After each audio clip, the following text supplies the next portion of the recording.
Over the years, a ton of achievements, collections and skins have been added to Guild Wars 2. And well, let's say that I've gotten quite a few of them. But some I didn't do because I didn't like them, were too much effort, or I just simply skipped them. With the End of Dragons expansion coming up, I want to reevaluate my decisions and look back at the things that I've skipped. And more importantly, I want to collect and complete these tasks. In a walkthrough and guide style format you are used from me, we'll collect and complete my open tasks. Of course, I will share my tips and strategies with you guys while we're at it. Hey, it's me Kyo, and buckle up and let's get some of these tasks completed. And for this video I want to go back to Heart of Thorns. We'll return to one of the most difficult achievements in the expansion. We'll go and do Flights of Fancy and Migraine in the Heart and Mind story instance. So let's walk through the mission and I'll tell you how to get these two achievements. Heart and Minds is the last mission of the Heart of Thorns expansion. In this story instance, you'll face Mordramoth in his non-dragon form. Instead, he appears to be a big potato. But before we get to Mordramoth, you and your party have to face a number of challenges. For example, you'll have to fight a number of illusions created by Mordramoth before you fight him. So the first achievement I'm going for is Flights of Fancy. For this achievement, you have to avoid getting hit by Mordramoth during the updraft phase. At 80%, 60% and 25%, Mordramoth will become invulnerable and the whole fighting stage will inflict damage to you. When this happens, you have to use an updraft, glide up and get to safety. More on that in a bit.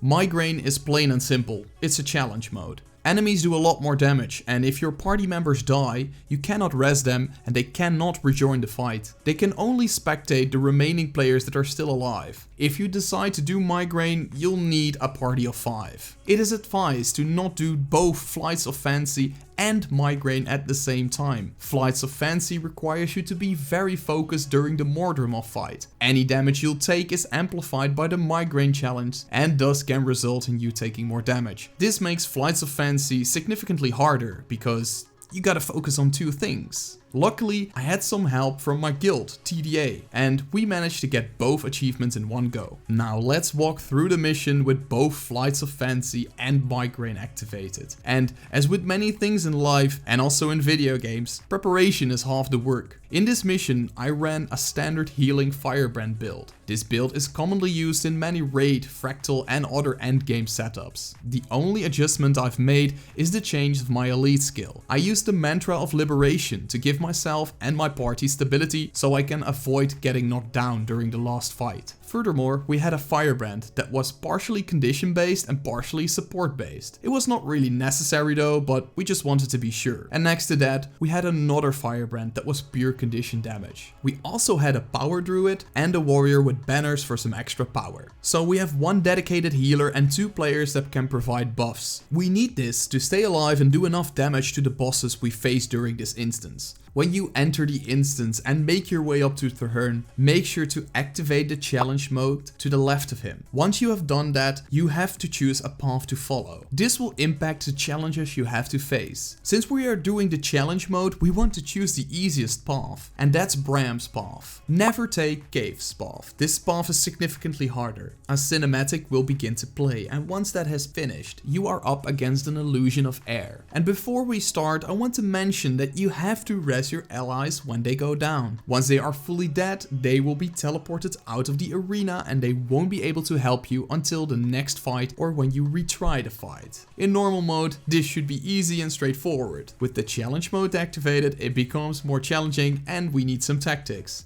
Garm, Air's pet, does a lot of damage, so we get him down first. Air will shoot Mordrim fields at your location, so make sure to not stand in them. They do hurt. Once Garm is down, Air will teleport to him, and once that happens, we want to CC Air as fast as possible. This will stun her and expose her, and this way we can inflict more damage to her and bring her down to 60% in one go. Repeat this process until she reaches 1 or 2%. A dialogue will start and you can use the Reality Rift to drag the illusion of Air in. Now we can move on to the next illusion, which is Canuck. Canuck is a bit tougher. Canuck will shoot bombs and fire orbs at your location when you're fighting him. You have to dodge these bombs and orbs. They do a lot of damage, especially with the migraine achievement activated. These bombs could easily wipe your team, and if you don't res your fallen teammates, you know what happens, they become a spectator and they can't help you. At 75%, 50% and 25%, Canuck will become invulnerable and gets to the middle of the arena. He will then start firing bombs at you again. Keep dodging these until our friendly Canuck moves to one side of the arena. You then have to stay in his protective barrier. The friendly Canuck seems to be a bit slow, so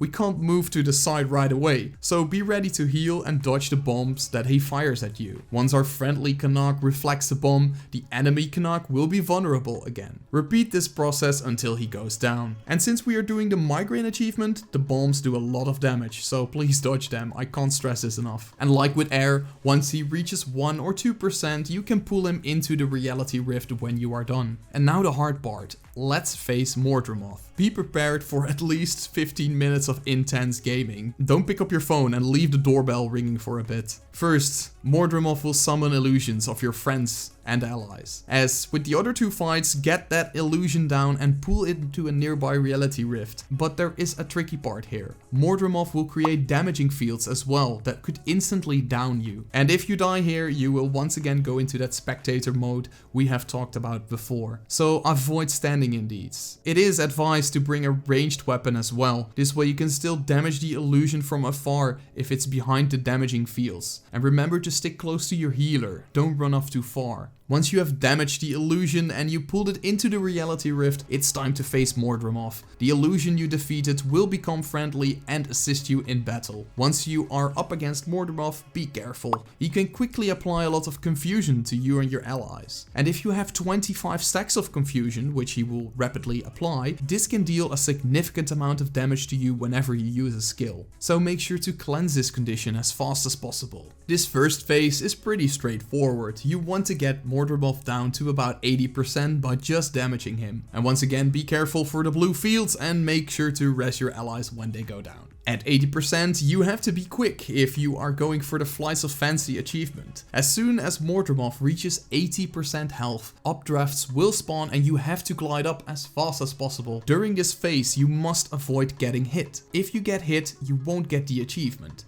And as you can see here, if you jump at the right time and open your glider, you will shoot up high into the air. This allows you to stand on a flower where you won't get hit. You won't be able to pull this off every time, so aim for the thorn that is sticking out. Try to land on that. Make sure to move back a little bit when you are standing on the thorn. You will see this later in the video. When you head down, you are able to damage Mordremoth again for another 5% before the next illusion spawns.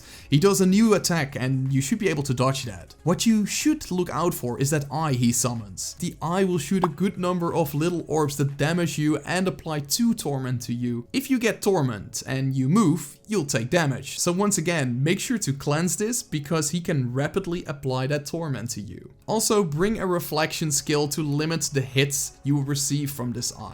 Once again, beat the illusion and pull it into the reality rift. And now Mordremoth is back and you can get him down to 60%. And at 60%, a new illusion will spawn. You have to repeat the same process as you did last time. Beat it and pull it into the reality rift. Once you beat the illusion, it's time to get into the air again. Try to aim for that thorn I talked about. As you can see, it is quite tricky, but Fu, my guild leader, gave me a tip for this. You want to let go of your glider and when you are inside of an updraft, then deploy the glider. This should get you a little higher up in the air and you should be able to get on that thorn. If you can't reach it, just stay in the air as I do here and try to avoid the rocks that Mordremoth throws at you. After the updrafts have disappeared, you can go down again and start to damage Mordremoth again.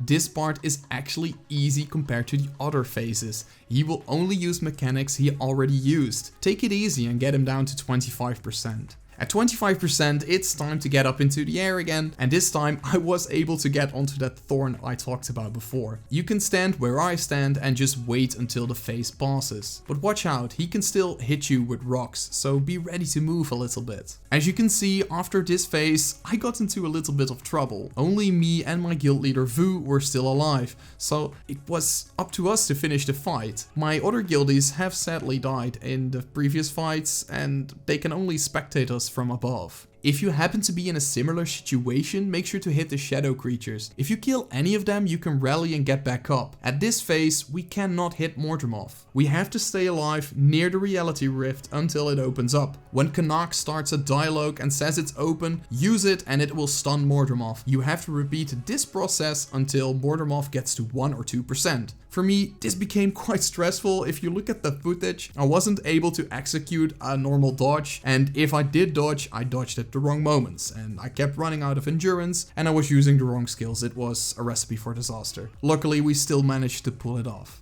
A tactic that you should apply here is to let one player interact with the reality rift while the rest of the players walk up to Mordremoth and get ready to attack him. Once you have done this a couple times, depending on your damage, you should be able to get Mordremoth down. Make sure to stay alive because the shadows can still kill you. Let the party leader interact with the downed Mordremoth to finish him off. At this stage, your downed allies will respawn, so your leader can simply interact with him now. And there you go. That's Migraine and Flies of Fancy. Finally, after more than 6 years, I finished all of the Heart of Thorns achievements. I will continue to complete collections in Heart of Thorns next, so if you like this video, I might make another one about it. For now, let me know what achievements you still want to complete before the End of Dragons. Special thanks to Vu, Shifu, Canos and Barry from my guild TDA that took the time out of their day to help me. Make sure to subscribe and share this video if you liked it, and I'll see you guys in the next one. Peace!